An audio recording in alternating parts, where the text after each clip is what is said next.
Lots of people are confused about Islam because they're getting so much conflicting information from so many different directions. Muslims around the world have been rioting and killing while demanding Sharia blasphemy laws. But here in America, Muslims have been calling for peace and tolerance while demanding Sharia blasphemy laws. It's all very confusing. I open up the Quran and see that it commands Muslims to fight those who do not believe in Allah. It commands Muslims not to be friends with Jews and Christians. It defines Muslims as those who fight in Allah's way by slaying and getting slain. But then I turn on ABC News and hear that Islam doesn't teach any of this. So who speaks for Islam, the Quran or Diane Sawyer? I don't know. I'm confused. I open the Hadith and find out that Muhammad had sex with a 9-year-old girl, and that he had sex with his slave girls, and that he allowed his followers to rape their female captives. Then Muslims tell me that Muhammad was the most wonderful man in history, a champion of women's rights. Who's telling the truth about Muhammad, Islam's most trusted sources, or a bunch of westernized Muslims who believe in a watered-down, whitewashed Walt Disney version of their prophet? I just don't know. But if you're as confused as I am about Islam, today is your lucky day, because we've got Muhammad himself with us to answer all our tough questions about the religion of peace, bloodshed, and perpetual whining. Muhammad, so nice of you to drop by. I love what you've done with your hair, by the way. I have to say, though, that you're a lot smaller in person than I would have expected, given the genuinely global nature of the murderous rampages that you've caused.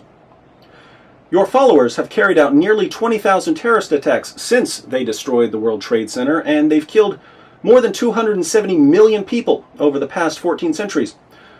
How does it feel knowing that you've inspired more senseless violence than any other leader in history, religious or non-religious?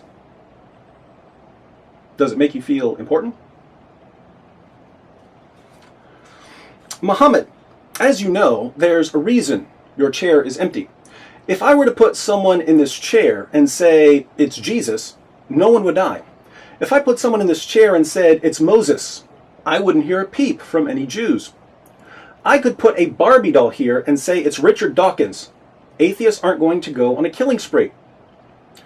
I could even put something in this chair and say it's God, and no one would care. But if anyone or anything were in this chair right now and I said it's you, people halfway around the world that I've never met might get massacred. Don't you find it a little strange that you've commanded people to believe in you, and yet we can't even have an open, honest discussion about you because your followers are so prone to butchering people who question your teachings?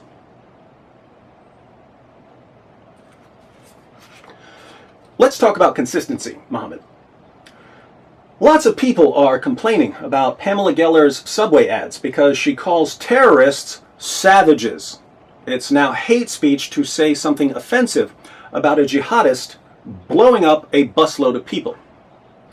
But I open up your book, Muhammad, and I read Surah 98:6, which says, "Verily, those who disbelieve in the religion of Islam, the Quran, and Prophet Muhammad, from among the people of the Scripture, Jews and Christians, and al-mushrikun, will abide in the fire of hell. They are the worst of creatures." Christians and Jews who reject you, according to your book, are the worst of creatures. We're lower than pigs. We're lower than dogs. We may even be lower than women. Right, Muhammad? Teachings like this are the reason jihadists don't have any problem blowing up a busload of Jews. Jews are the worst of creatures, according to the Quran. What difference does it make if a busload of them are slaughtered? My question for you is this. If calling someone a savage because of behavior which, by definition, is savage, qualifies as hate speech, doesn't your book qualify as a far greater form of hate speech? After all, a savage is still a human being. Savages are just people who are uncivilized. But your book calls us subhuman, less than animals, not because we're blowing up children, but because of our beliefs. Don't you think it's utterly hypocritical for the media and judges and politicians to condemn Pamela Geller who's simply stating the obvious, but not to condemn your teachings, which actually do call for outright hatred of specific groups of people? I should probably add, while I've got you here, that you don't just call us names. You also command your followers to violently subjugate us. In Surah 929, you order Muslims to fight those who believe not in Allah. I notice that the Quran is commanding you to fight people based on what they believe. Fight those who believe not in Allah nor the last day, nor hold that forbidden which hath been forbidden by Allah and his messenger, nor acknowledge the religion of truth from among the people of the book, that's Jews and Christians, until they pay the jizya with willing submission and feel themselves subdued. You order your followers to fight us because of our beliefs, until we acknowledge our inferiority. So you're not just calling Jews and Christians the worst of creatures, you're also commanding your followers to fight Jews and Christians because of our beliefs. So tell me, why is it perfectly acceptable for you to attack non-Muslims, both with name-calling and with physical violence, but it's a symptom of bigotry and racism and the imaginary mental disease of Islamophobia for anyone to so much as question your teachings? Could you explain that for us?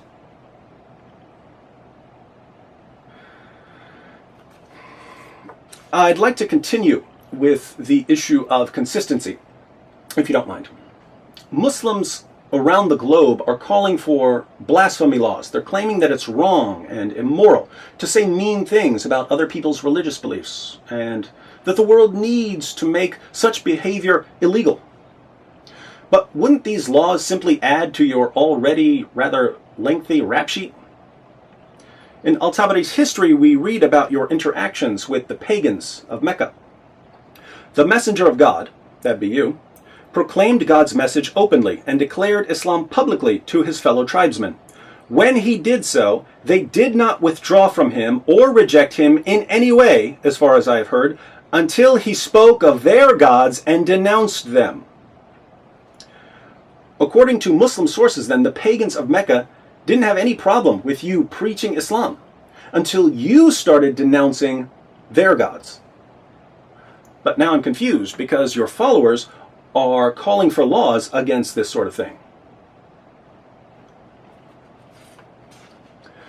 A few pages later in Al-Tabari, the pagans complain about your intolerance. They say, "We have never seen the like of what we have endured from this man. He has derided our traditional values, abused our forefathers, reviled our religion, caused division among us, and insulted our gods. We have endured a great deal from him." You abused their forefathers, reviled their religion, and insulted their gods? Why would you do that, Muhammad? Didn't you realize that it's wrong to act that way and that such religious intolerance should be illegal? Things get even worse when we read about the kinds of things that you and your companions were saying about their gods and their forefathers. For instance, you told your companion, Ubay ibn Ka'b, how to respond to pagans who boasted about their family line.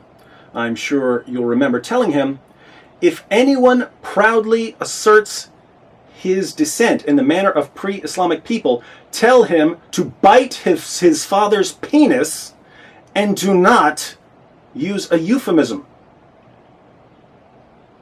Bite his father's penis? That's how you talk to people?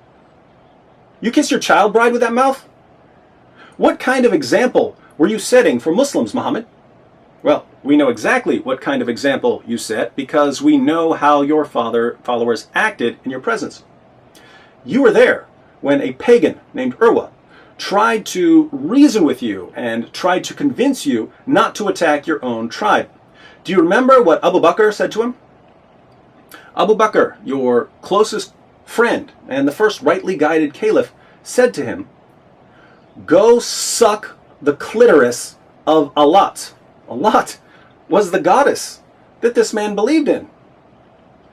Why didn't you rebuke Abu Bakr for saying something so offensive and so childish about this man's religious beliefs, Muhammad?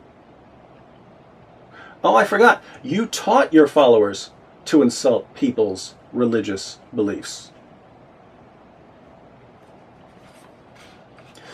But you didn't stop at insults, did you? What did you do when you conquered Mecca, Muhammad? Did you show any respect at all for the religious beliefs of the people there? No, you went to their shrine, the Kaaba, you smashed their 360 idols, and you took over their shrine. You know, Muhammad, they believed in those idols. Why did you smash them? I thought we were supposed to respect the religious feelings of people we disagree with. Don't you think that smashing their idols and strong-arming their shrine hurt their feelings? To this day, when your followers pray, they bow down to a shrine that they took by force from members of a different religion. When I ask your followers about this, they say, well, we believe it was our shrine all along, and we don't believe in their false gods. And here we come to the crux of the matter. You and your companions didn't show the slightest respect or concern for the beliefs of non-Muslims. You mocked their beliefs. You called them names. You smashed their idols. You stole their shrine. All because you didn't believe the same things they believed. Guess what, Muhammad? I don't believe in you. I don't believe you're a prophet. I don't believe in your God. I don't believe in your book. So if I were to follow the example set by you and your companions and your followers today, what should I do? Should I tell your followers to bite your penis? You said no euphemisms. Should I tell them to perform a little cunnilingus on Allah? No euphemisms now. Should I smash your book to pieces? Or should I go all Mona al-Tahawi on it? Isn't it ironic, Muhammad, that your followers today tell people that you're the greatest moral example in history, and yet the Muslims watching this video right now are absolutely horrified at the thought of me acting like you? But you can tell your followers not to worry, Muhammad, because I'm as horrified at the thought of acting like you as they are.